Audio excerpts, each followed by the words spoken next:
Do you know this Roblox game where the only goal is to climb a giant tower, but even the smallest jump can ruin everything?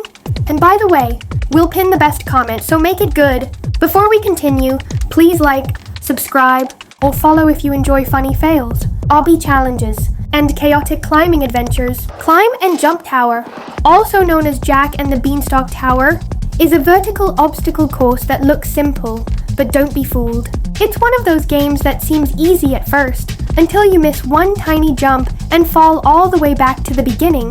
There are no checkpoints, no safety nets, and no shortcuts. It's just you, your jump key, and a whole lot of patience. This was our first time playing, and honestly, we were total noobs. We couldn't even get past the first few sections. It felt like every time we finally made progress, we slipped off a ledge and had to start over. It was frustrating, but also kind of funny. There's something about watching your own character fall in slow motion that just makes you laugh, even if it hurts inside.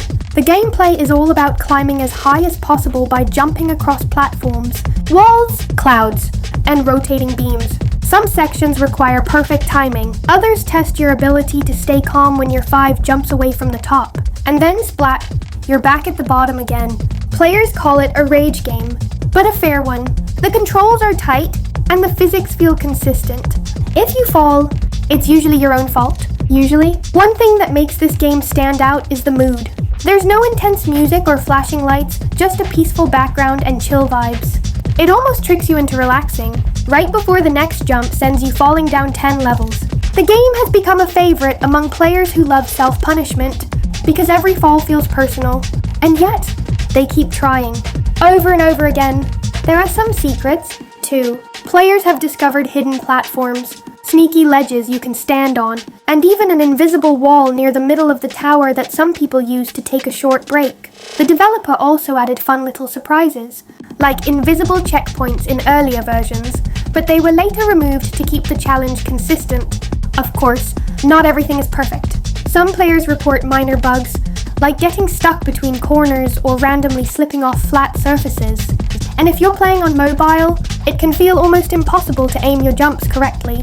But for most players, that's part of the fun. The struggle is the point. The community is also pretty active. People in the game chat often cheer each other on or share tips on which jump to avoid. Sometimes they even form mini cheering squads at the halfway mark, yelling things like, "You got this!" or "Just 3 more jumps." It's weirdly wholesome for a game that breaks your spirit every 5 minutes. So, what do you think about this game? Is it a must-play or just hype? Drop your thoughts in the comments.